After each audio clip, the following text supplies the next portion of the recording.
Hello! Hello, good Hello, evening. Dr. Seth. Good evening and good afternoon pa ba dyan? Or magandang hapon sa iyo, dyan sa Oman. So, Yep, sa inyo pong afternoon sa lahat, akin. yes, sa inyo pong lahat, this is Doc Fee. And Dr. Suzette with you. Yes, and we are here again for another live episode para sa ating mga mini lecture series. And ito po ay handog namin sa inyo para kayo po ay magkaroon ng mga at least mga free na pwede nyo mapagkunan ng kaalaman that can help you to optimize your health and kahit paano you can have knowledge to manage your own condition. Not naman like kayo yung magmamanage, but at least you can understand how you're being managed and magkaroon din kayo ng empowerment na may kakayanan kayo na ayusin yung health nyo through the knowledge na ibibigay namin sa inyo. So tonight, Doc Suzette, parang papunta na tayo ng papunta sa sa mga disease Saan? processes. Yes, Yes, and oo. dahil Nandito na tayo sa first episode natin ng disease process.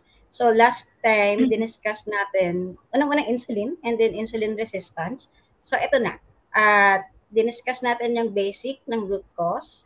So ito na ngayon yung mga sanga. Unti-untiin nating tignan kung ano-ano yung pwedeng maging sanga, bunga ng insulin resistance. So unahin natin tong pinakasikat na based on statistics, yung trend niya, uptrend, I think kahit saang lugar sa buong mundo, even here kung nasaan ako nagpa-practice, pataas din ang trend namin ng mga cases. Even sa Philippines, noong unang diniscuss ko natin yung epidemiology ng sakit na to, pataas din ang mga kaso natin sa Pilipinas.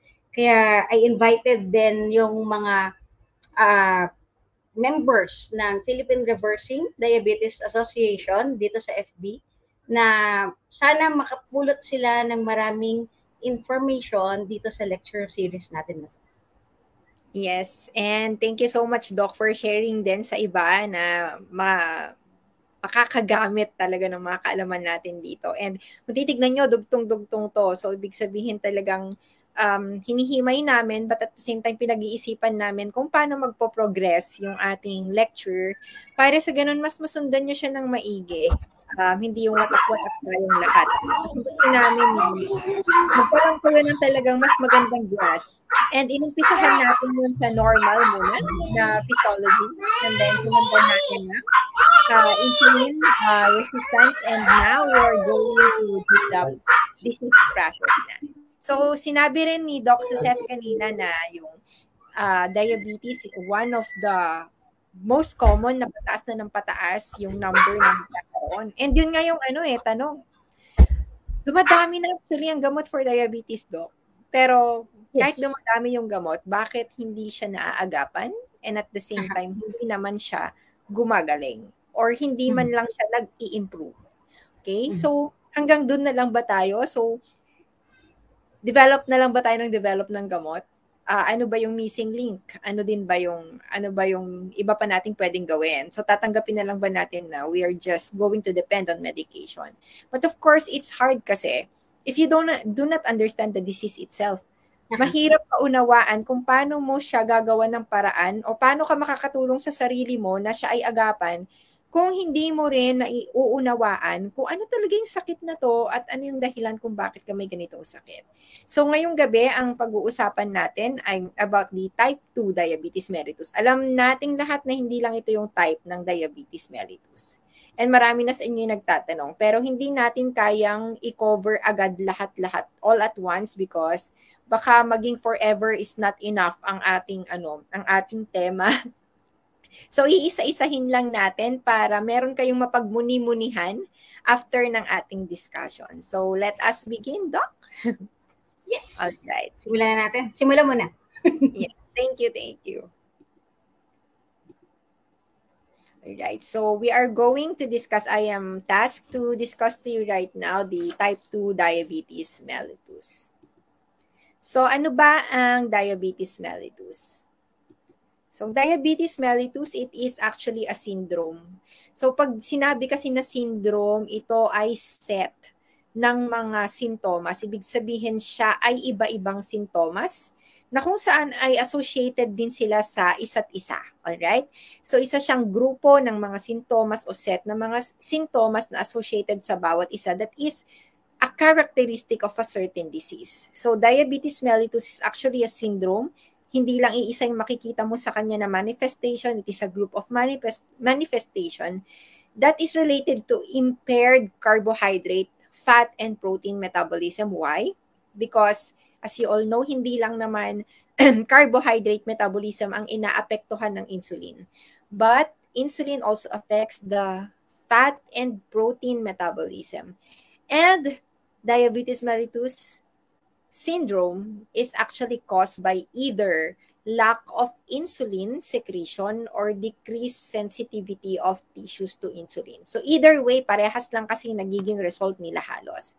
So tatandaan ninyo, it is a syndrome o kaya siya ay grupo ng mga manifestation that is a characteristic of diabetes mellitus na kung saan may impairment ng metabolism ng carbohydrate, fat, and protein at ito ay dulot ng kakulangan ng inilalabas na insulin ng ating pancreas or totally lacking of it. Wala siyang nilalabas.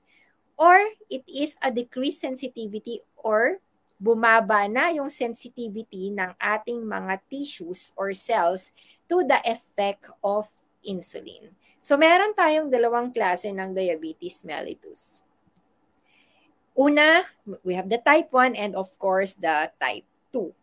And ano yung pagkakaiba ng dalawang to? Ng type 1 sa type 2 diabetes mellitus. It will just be overview as well because we are not going to tackle the type 1 diabetes mellitus. But for you to have an overview right now para makita nyo agad yung pagkakaiba, si type 1 before, ang tawag sa kanya is insulin-dependent diabetes mellitus or the insulin requiring. And type 2 previously is called the non-insulin dependent or non-insulin requiring. However, nowadays, it becomes confusing to patient because there are also type 2 diabetes mellitus patient na kung saan ay kinailangan na rin or binibigyan ng insulin. So, syempre kung ako yung pasyente, bakit ako bibigyan ng insulin? Eh, di ba, akala ko ba, this is non-insulin requiring. So, instead, kinlassify nila yung dalawang type of diabetes mellitus into based on the pathology. Kapag sinabi mong based on the pathology, saan yung nagkukos? Ano yung pinakadahilan? So sa type 1, ang may problema dito is yung organ system mismo. So ang may problem mismo is yung pancreas. So the pancreas is not giving your body or hindi siya nagsisecrete ng tamang dami ng insulin or hindi talaga siya nagsisecrete nito. Meaning, the problem lies on the cell sa loob ng pancreas na dapat siya yung naglalabas ng insulin. So, it has been deficient and also lacking in insulin secretion. In type 2, the pancreas is normal. Meaning, the function of the pancreas is normal. Naglalabas siya ng sapat na insulin. However, the problem now lies on the different tissues of the body because yung iba't iba nating cells, hindi na siya nakikinig or ayaw niya nang pansinin yung metabolic effect na dapat ay nagagawa ng insulin. So meaning, nagre-resist na siya dun sa effect nun. Okay? Yun yung problem with type 2 diabetes mellitus. So, i-expand natin yung features ng type 1 and type 2. Makinig kayong maigi kasi i-explain natin to isa-isa para hindi rin kayo ma-confuse. Age of onset for type 1 is actually much younger. Kasi mas maagang nagiging evident yung pathology or mas maagang nagiging evident mismo yung hyperglycemia. And that is because mas maaga din na nasisira mismo yung sa pancreas. Ibig sabihin nun, pwedeng dati lacking siya until such time wala na talaga. So, mas maaga po siya nagpapakita compared into type 2 diabetes mellitus which is usually dapat mas matanda kasi magi-start muna siya as a condition called hyperinsulinemia and then nagde-develop ng insulin resistance hanggang mag-appear. However, there is a disclaimer. This used to be before. Okay? Because now we are seeing nowadays na marami ng mga type 2 diabetes na mas maaga ang kanilang onset. And that is because of the diet and lifestyle na meron na tayo in our present generation compared to when this was being observed before. Dati kasi, given the type of diet that they have na hindi sobrang ultra-processed, okay, ito yung features nila and age of onset. This used to be the case before. And now, hindi na ganito. Some of type 2 diabetes mellitus could actually manifest early in life because of insulin resistance and not because of the dysfunction of the pancreas. Now, when we go to the plasma insulin level, ang differentiating factor dito is that yung type 1 diabetes mellitus, pag mineasure mo yung kanyang plasma insulin, it is low or absent because the problem is the function of the pancreas. Ulitin ko, sa type 1, may problema yung organ mismo, yung pancreas, hindi siya naglalabas ng insulin or kulang yung nilalabas niya. Sa type 2 naman, normal kasi yung pancreas. So, pwede na yung plasma insulin sa type 1 ay low or totally wala. At doon mo malalaman na, kaya pala mataas yung blood sugar nito dahil hindi naglalabas yung katawan ng insulin. So that's type 1. When we go to type 2, there is abnormally high or normal or borderline. So doon mo malalaman na, okay, insulin resistance yung problem. So it's easier for you to diagnose if it's type 1 or type 2. Next is the glucagon.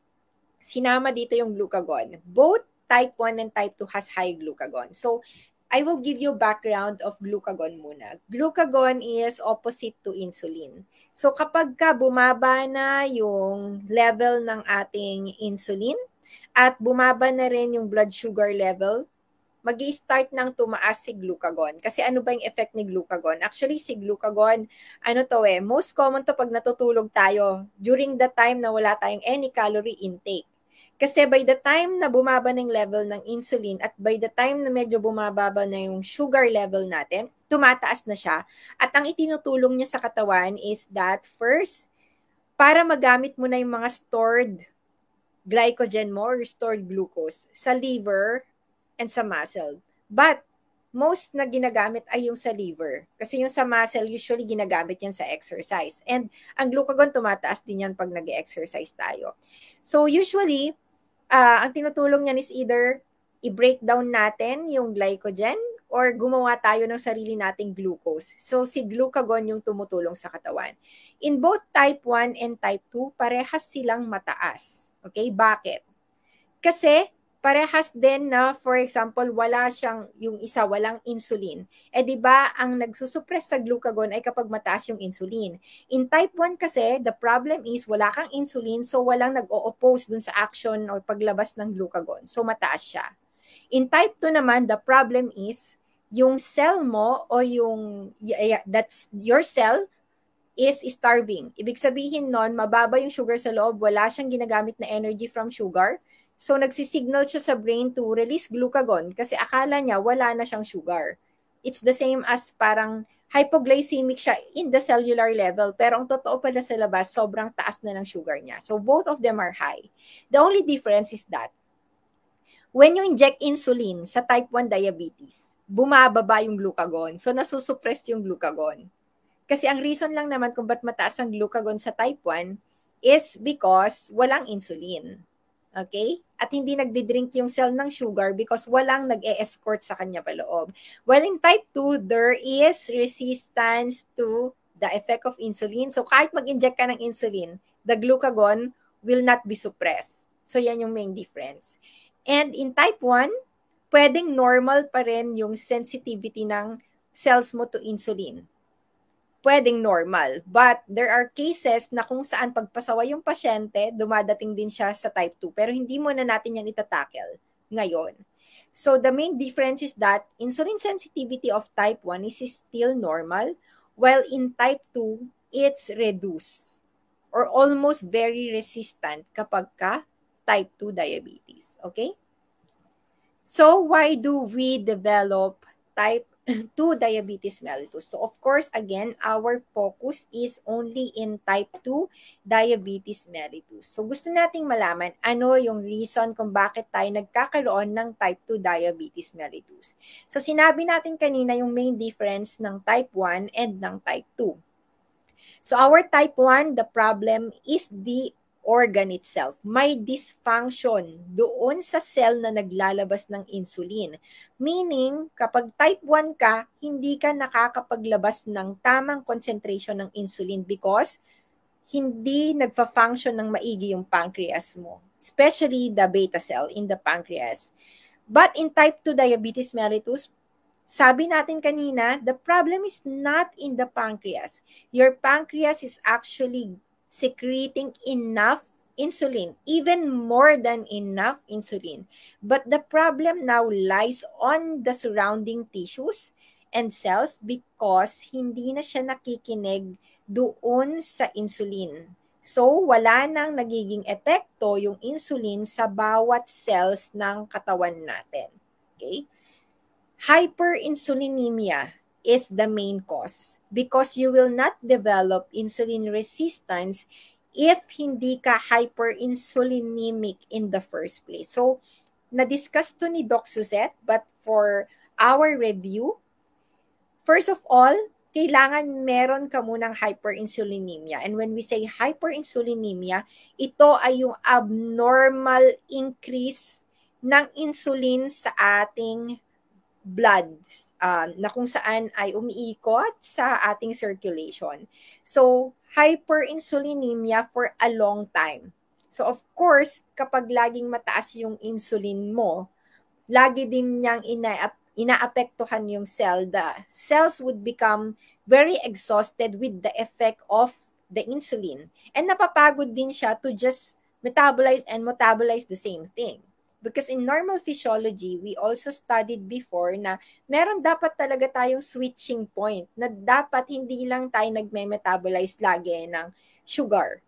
Sometimes we also use fat as energy. Nakalagay yan sa ating physiology.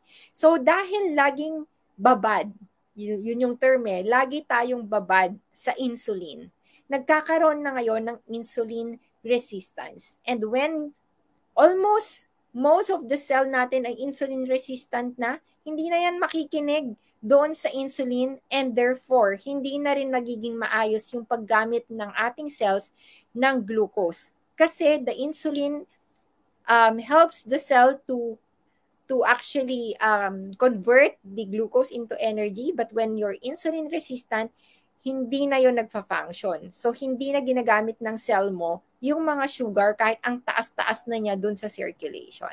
So, another thing is the obesity. Actually, the mechanism, that links the obesity to insulin resistance are still uncertain. I emphasized here visceral adiposity, not just adiposity in general. What they found out is that most obese subjects, meron silang fewer insulin receptors, especially sa skeletal muscle, sa liver, and adipose tissue. But yung mechanism into which or how this obesity actually affects our body to become insulin resistant is still uncertain. Pero isa sa mga ine-explain nila is that there is a toxic effect of increase ng lipid or fat accumulation dito sa mga organs natin. Kaya natin nilalagay ko dito na visceral adiposity. So nagkakaroon po ng toxic effect yung lipid accumulation sa tissues natin such as skeletal muscle and liver, na kung saan nagkakaroon ng impairment ng insulin signaling sa ating katawan. Ang pinaka nakakatuwa pa niyan, kung babalikan natin yung lecture ko at saka lecture ni Doc Suzette, there is this vicious cycle. If you remember this one, if you have increased insulin, diba? Insulin will trigger and command your body to store the fat. So meaning, kapag laging mataas yung insulin mo at hindi siya bumababa, wala kang gagawin kundi mag-imbak ng taba. However, pag nag-iimbak ka ng taba, ang nangyayari, nagiging mas insulin resistant yung katawan mo. And kapag mas insulin resistant yung katawan mo, mas maglalabas yung pancreas mo ng mas maraming insulin. Kasi nga, akala niya kulang dahil hindi nakikinig yung cell. So, tataas ulit lalo yung insulin sa iyong katawan. And pag tumaas yung insulin, it will induce more fat stores. So, it's like a vicious cycle of you getting fat and then getting fatter. Alright? And this could also be one of the risk factor for you developing diabetes. Other most common conditions that makes us insulin resistant, usually pregnancy. So, minsan acute lang, like for example, kapag ka third trimester, nagkakaroon ng gestational diabetes. And it is because of the normal physiology in pregnancy na kung saan yung pregnancy itself, the process of pregnancy itself, yung hormone changes dito makes a person more insulin resistant. Kaya kahit wala kang diabetes, kapag hindi ka nag-watch ng diet mo during your pregnancy, pwede ka mag-develop ng diabetes mellitus. People who are on steroid therapy, pwede silang magkaroon ng hyperglycemia, pero in chronic state, pwede rin silang magkaroon ng diabetes.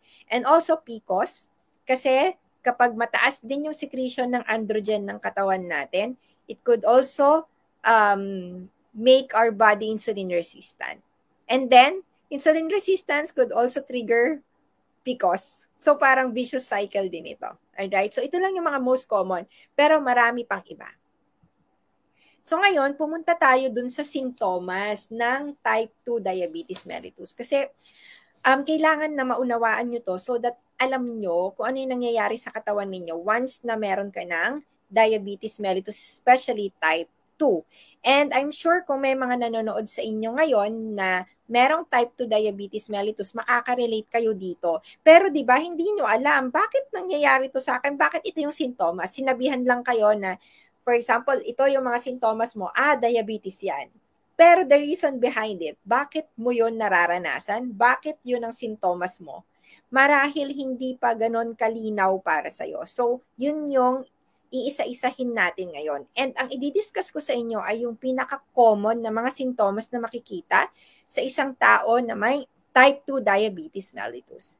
First is the frequent urination. Madalas sa mga may type 2 diabetes mellitus, lalo na kapag sobrang taas ng blood sugar, meron silang mayat-maya na pag-ihi. Bakit kaya mayat-maya ang kanilang pag-ihi? Meron tayong tinatawag na osmotic diuresis. Ibig sabihin, pag sobrang taas na po ng konsentrasyon ng sugar sa ating daluyan ng dugo, or dun mismo sa ating blood concentration, yan po ay nag-a-attract ng water. So, ang gagawin din ng katawan mo to flush it out, mas onti yung nire-reabsorb sa kidney kasi meron pong reabsorption din na nangyayari sa kidney and some of the sugar is also being reabsorbed. Kaya wala pong sugar na lumalabas sa kidney kasi there is a certain amount that can be reabsorbed pa rin sa kidney natin. However, kapag sobrang taas na ng ating blood sugar, naiihi na natin yon. So, mas madami na yung naiihi na sugar kesa dun sa nare-reabsorb. Sumasama yung tubig, so ihi ka ng ihi. So that is the reason why you have frequent urination.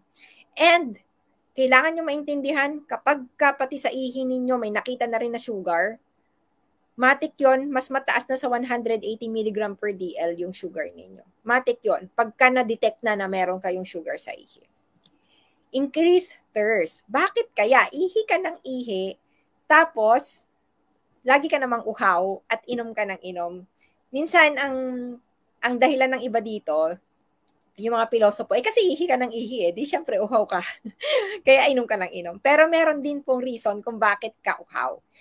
Remember yung sinabi ko sa inyo kanina, meron kasi tayong law of osmosis. Kapag sinabi mong osmosis, parang ganito yan Kung saan yung mas mataas ang concentration, doon pupunta yung tubig.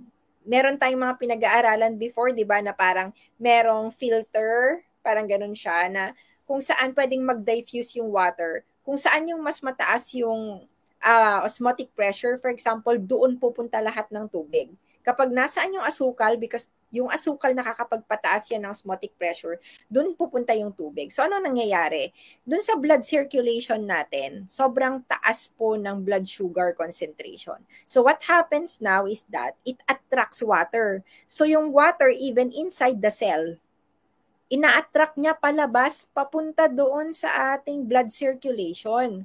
So ang nangyayari, nagiging dehydrated yung loob ng cell. At kapag dehydrated yung loob ng cell natin, magsisend siya ng signal sa utak natin na kailangan ko ng water. Kasi nga, ako'y nauuhaw. Pero ang totoo niyan, marami ka sanang fluid, pero wala siya intracellularly. Nandun siya sa labas.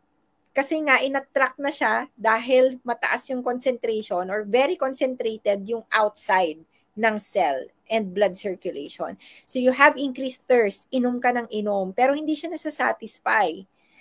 Ihi ka din ng ihi kasi nilalabas ng katawan mo through your kidney yung sugar kasama din ng water. And you have increased hunger. So meron mga nagsasabi na, ang taas ng blood sugar ko, bakit gutom ako?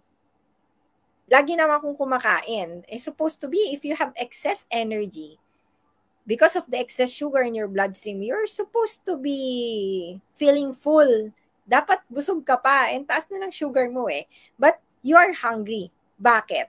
Kasi nga, di ba yung nag-e-escort, isipin nyo na yung insulin is like an usher. Siya yung nag-help para ipasok yung sugar sa loob ng cell.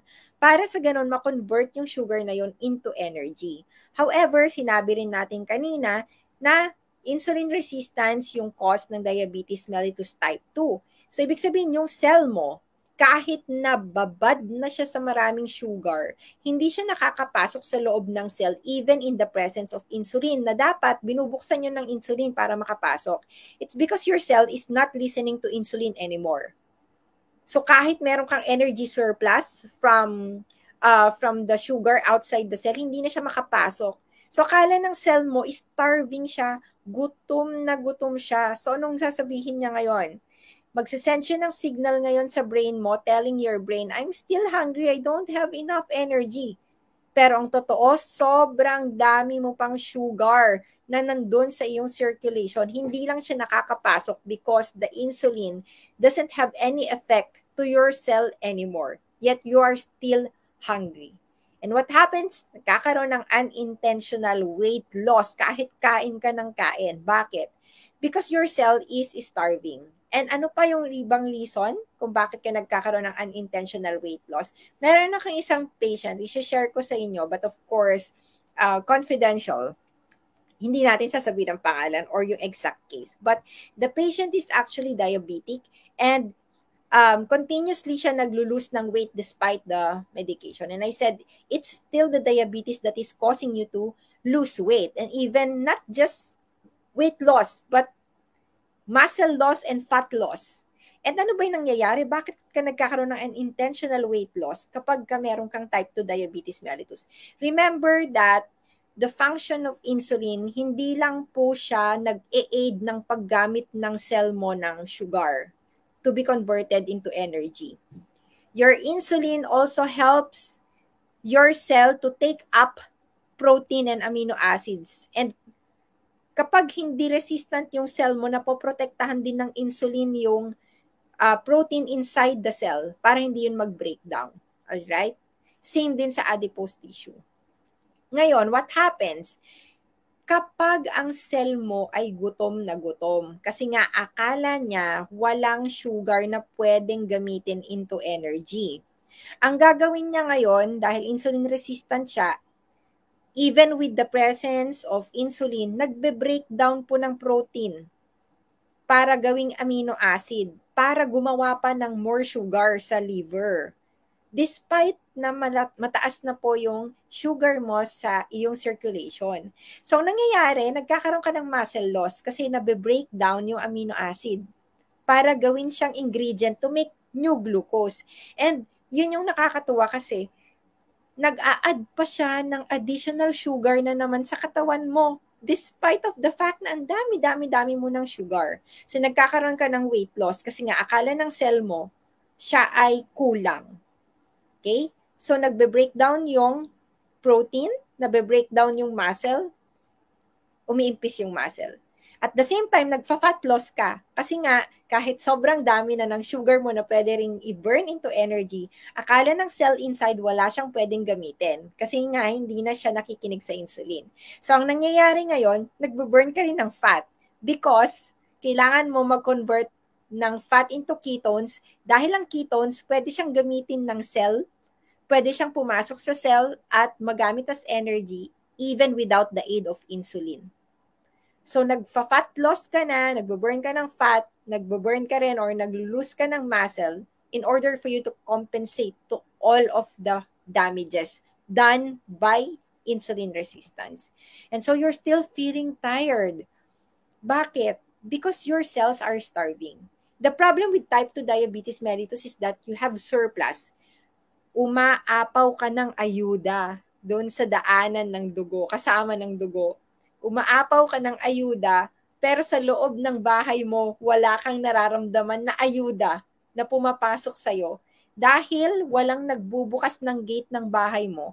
Kasi yung officer na may susi ng bahay mo, kahit ilang beses niyang i-shoot yung kanyang key, hindi na siya tugma. Resistant na siya, hindi na niya mabuksan. So yun yung reason kung bakit nagkakaroon ka ng starvation na feeling inside the cell. That also gives a feedback into your brain na, okay, I do not have energy at all. So that is the overview of diabetes mellitus. Right now, we can give you enough time because we only spent about 30 minutes to explain all of this. So if you have any other questions, andito kami ni Doc Suzette. We have not tackled yet kung ano pa yung paano mo siya madadiagnose because we just want you to understand kung ano yung diabetes mellitus at bakit ito yung sintomas ng ating diabetes mellitus. Ayan.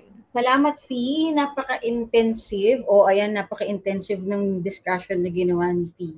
So, yung discuss niya, yun yung mga common na sintomas ng diabetes, pero hindi lang limited doon. Usually, yun lang yung common na kapag nararamdaman mo is palaihi, palauhaw, tapos laging gutom, lagi ka namang kumakain, pero nangangayayat ka naman. So, yun yung common na symptoms, pero hindi doon limited ang mga sintomas kapag meron kang, or bago ka ma-diagnose ng type 2 diabetes. Meron din yung iba na chronic infection or yung laging nag-UTI. Meron ding nangangatilan yung iyong balat, lagi kang nangangati, anywhere, non-specific. Pwede ring nagkakaroon ka na ng pangingitim sa kilikili, sa batok, na akala mo ay libag, pero hindi naman pala. Akala mo, kahit na anong kiskis ang gawin mo, hindi mo pa rin siya matanggal, tapos palago siya ng palago, or padami siya ng padami. Meron ding mga skin tags or yung mga kuntil na nakikita mo usually sa mga singit, usually batok, doon mo siya makikita. So, yun yung mga signs ng insulin resistance na pwedeng mag-lead ka na into diabetes type. Meaning, wag mo nang hintayin na maramdaman mo yung frequent urination. Kasi actually, yung frequent urination, increased hunger, yung mga increased thirst na yan, medyo late na nga yan eh. Pag yan na yung naramdaman mo, parang more than 200 mg per DL na yung fasting blood sugar mo niyan. Or even yung post na meal blood sugar mo. So, huwag mo yung hintayin na yan pa yung maranasan ninyo. If you are already having parang doubts or thoughts na parang something unusual, mas maganda na magpatingin na kayo. Lalo na kung gaya ng sinasabi ni Doc. Kasi number one, fungal infection itself, pwede din na manifestation na may hyperglycemia ka na. Meron tayong mga pasyente, Doc, di ba, na yung sa mga ari nila, like for example, parang meron silang mga frequent din na fungal infections. And then yung sinabi mo kanina, UTI, kasi love na love talaga ng mga bacteria at saka fungi ang sugar. So kapag ikaw yung parang tipong bisitahin ng mga ganyang sakit, mas maganda at mas mainam na magpa-check na po kayo agad ng inyong blood sugar. Ayan. So, do you have any questions? Eto, may question, Doc, sabi dito, paano siya i-treat or paano daw para hindi maging resistant sa insulin ang katawan?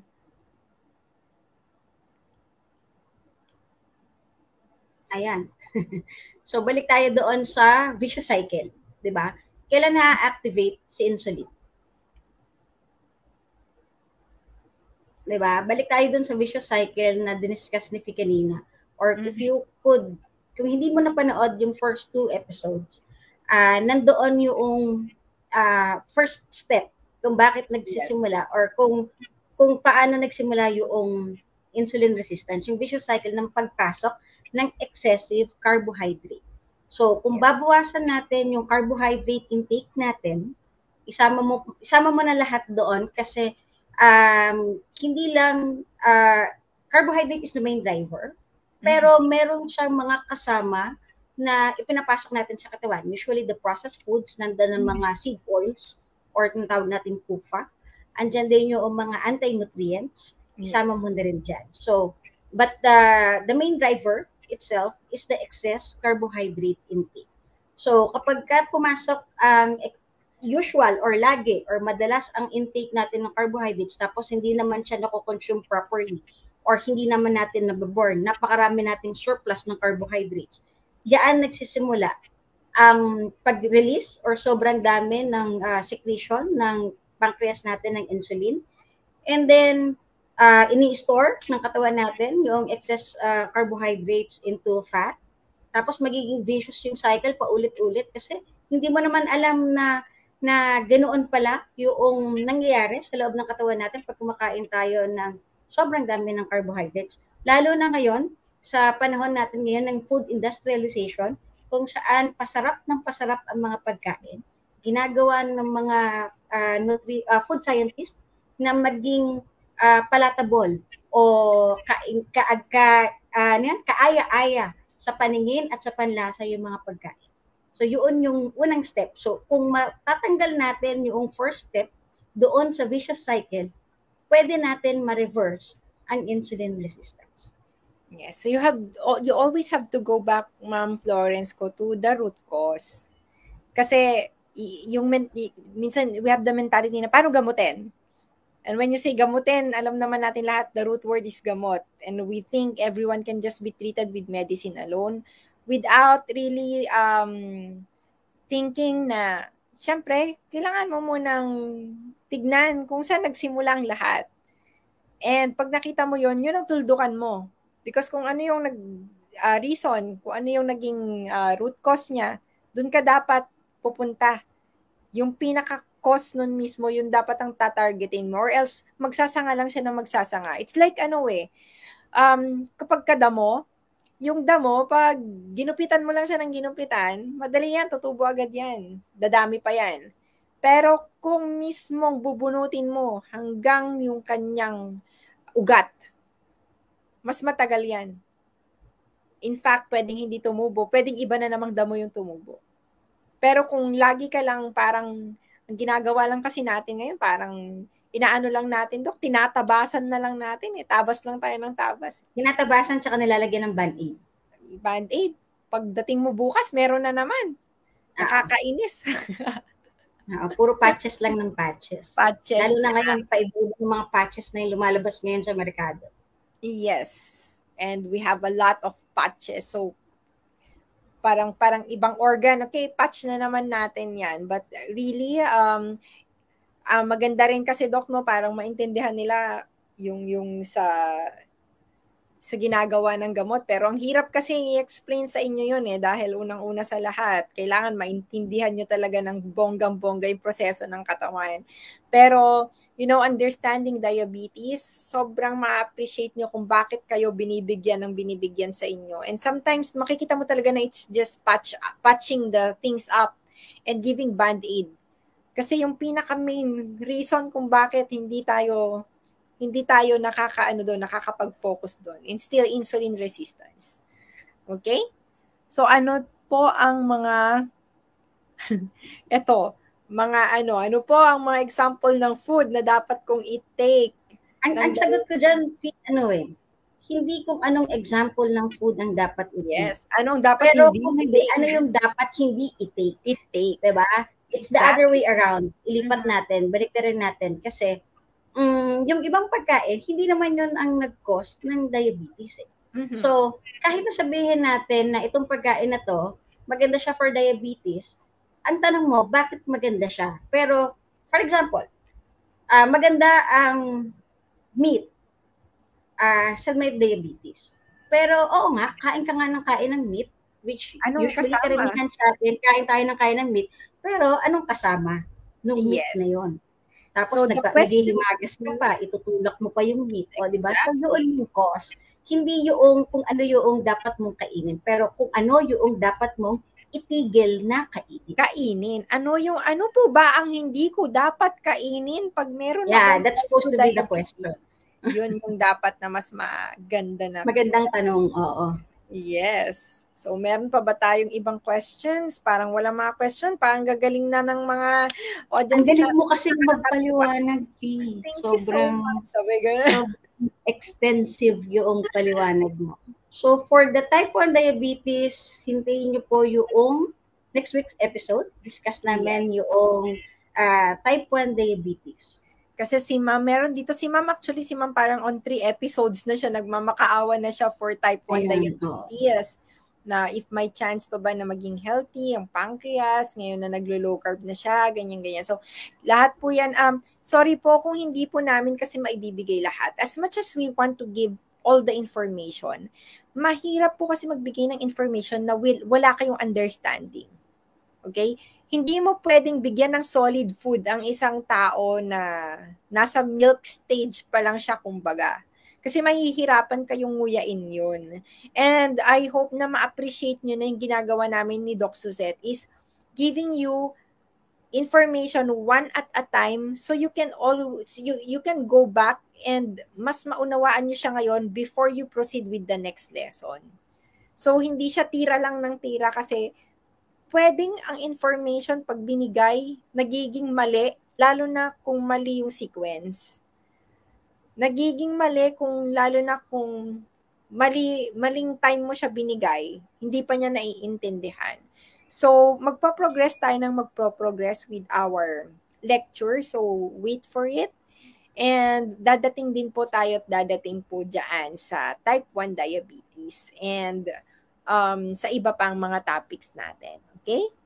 So, meron dito, ano pa ba? Parang, hello, good evening sa inyong lahat.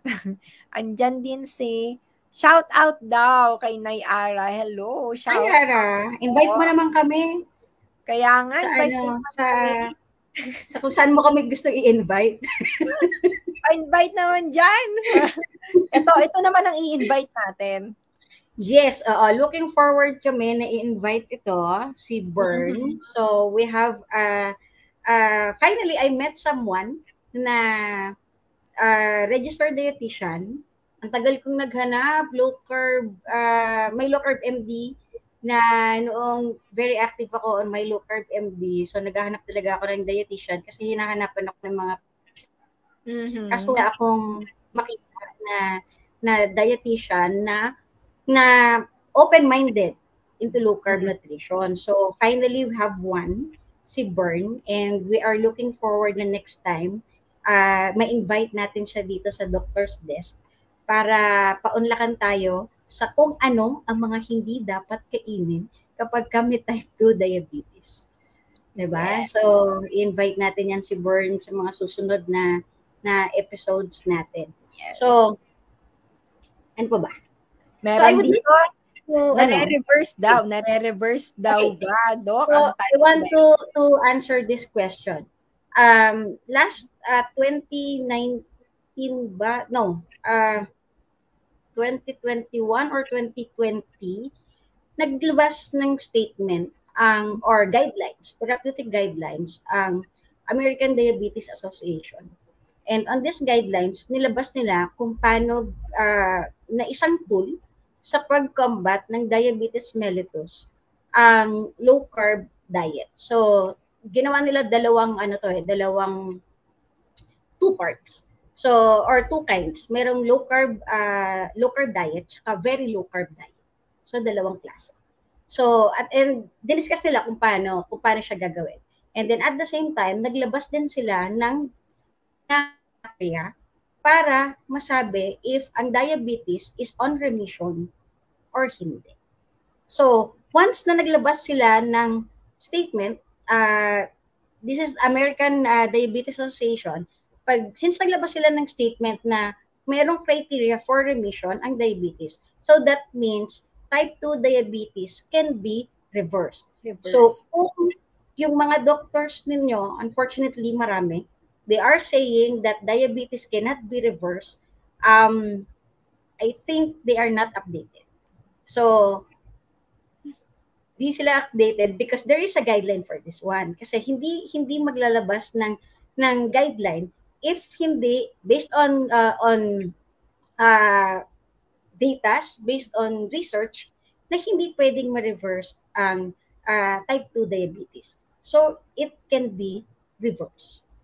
Alright. So, ito yung sa mga question natin, Doc, ano pong better way para maging sensitive ulit ang insulin? Sabi nga namin pa ulit-ulit, kung ano yung dahilan kung bakit ka naging resistant sa insulin, yun din ang kailangan mong solusyonan or dun ka rin ulit babalik para maibalik mo yung insulin sensitivity. So for example, para mas maliwanagan kayo, kasi alam namin medyo nalilito ang karamihan.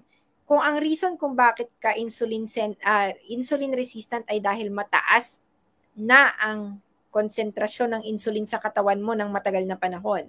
Tarungin mo, bakit nga ba tumaas ng matagal na panahon yung insulin ko? Tumaas ang insulin at tumataas lang ang insulin pag tumataas din ang blood sugar level. Bakit tumataas yung blood sugar level ko? At bakit siya mataas for a long period of time? Kasi kain ka ng kain ng nakakapagpataas ng blood sugar at yun ay carbohydrates and simple sugar. Either matamis or hindi matamis, basta siya ay belonging to carbohydrate and simple sugar, mako-convert yan lahat inside your body as sugar. So knowing that, with that alone, you can trace kung ano yung cause, dun ka rin dapat titira. Yun din dapat yung ima-manage mo. So you can make your body more insulin sensitive if you try to manage kung ano yung reason kung bakit ka rin naging insulin resistant. Okay? So, still have questions pa ba? Meron Saya pa may ba? example pa doon. Magre-request tayo doon kapag pumayag siya magbigay ng example. Sige. Low carb here. So, ito, tawag dito. Yung mga ganitong question, no, although ipopost natin, ito kasi mga consultation question na po yung mga ganito. So, we would like to tell everyone na we're not doing consultation in a page because this does not constitute any physician-patient relationship. So, una-una sa lahat, muna tayo. Yes, we are just educating people, pero we are not managing people through this platform, right? So kapag kunwari may mga ganyan, you want us to check your result, gusto mo na magkaroon pa ng mas malalim na kaalaman or gusto mo talaga na i-manage yan, you can actually approach any of us or seek consultation to any physician of your choice as well. Yep, okay? Your trusted physician. Yes. And dahil na rin na-mention mo yan, Fee, I would like to take this opportunity na kasi sumasabog na yung messenger ni My Low Carb MD. So, as of the moment, I'm not holding any online consultations kasi I am on study leave actually. So, malakas lang kasi sa akin si Doc Fee na mag-live every Tuesday. So, pero naka-study leave ako. If you naka-commitment kasi tayo with this one. So, kung kakailanganin niyo ng services of low carb doctor, Dr. Fee and Doc Mike, they have online consultations. So, you can go to your page and then you can book sa schedules nila. So I hope maluwag pa, makakuha kayo ng mas malapit-lapit na schedule. Doc, wag naman sana 1 month. Gano'n na ba kasabog din yung... Hindi naman, Doc. Mga a week lang. Like, parang 2 weeks, parang mga gano'n. Ayan. So, ayan, 2 weeks time frame. Meron pa naman. Consultations, wag lang urgent. We are not, Yes. even me before, I'm not accepting urgent consultation, mga life-threatening conditions agad-agad. It's one of the limitations of telemedicine. But Yes. if you would be needing services of a low-carb doctor na sa palagay ninyo mas mapapaliwanag sa inyo ng mas malinaw at mapagkakatiwalaan ninyo when it comes to your health, you can approach Doc Fee and Doc Mike on their page sa Dr. Atensio's Clinic, tama ba? AHA by Atensio's. At AHA by Atensio's. And I know, Sid Byrne, if you would be needing assistance of a dietitian na maiintindihan kayo at gusto nyong i-modify or i-tailored fit yung diet nyo in accordance to a low-carb diet, matutulungan kayo ni Ms. Byrne. Yes. Thank you so much, Doc, for the advertisement. Advertisement talaga. But yes, we are accepting patients, no? Wag lang talagang emergency because hindi namin kayang i-cater pag emergency because we have a set of schedule talaga na talagang yun na yung schedule talaga namin, and we are not only doing online consultation, we also have physical clinic to attend to. So, punta kayo Palawan. Punta na lang kayo dito, gawin nating destination clinic. Destination. Punta kayo sa Palawan, enjoy nyo ang Puerto Princesa. Hello po, Doc Suzette. I'm your patient from Riyadh. Hello po. Hi, how are you? Yes. So ito yung masasabi natin na yung ginagawa namin ngayon ni Doc Suzette, it's like kind of a bonding moment with an advocacy, but at the same time, para bang nagchismisan kami pero nakakatulong ka pa rin. Nagkita kami pero nakakatulong ka pa rin, parang ganun lang na tipo. Or parang, sige, parang just to stay away from the everyday life that we're doing. Medyo makasegue lang tayo sa life itself and become at least useful. Yes, useful. So, sana nagiging useful talaga kami. So, yun lang po. I hope na marami kayong natutunan. Huwag kayong mag-alala. Paunti-unti natin yung ibibigay sa inyo. Hindi natin bibiglain kasi alam ko na yung nagdaan na po ako dun sa time na parang isang bagsakan mong binibigay pero ang totoo walang retention. So, ang gusto natin ngayon, kahit paunti-unti hanggat may nare-retain and may time pa kayo to actually catch up dun sa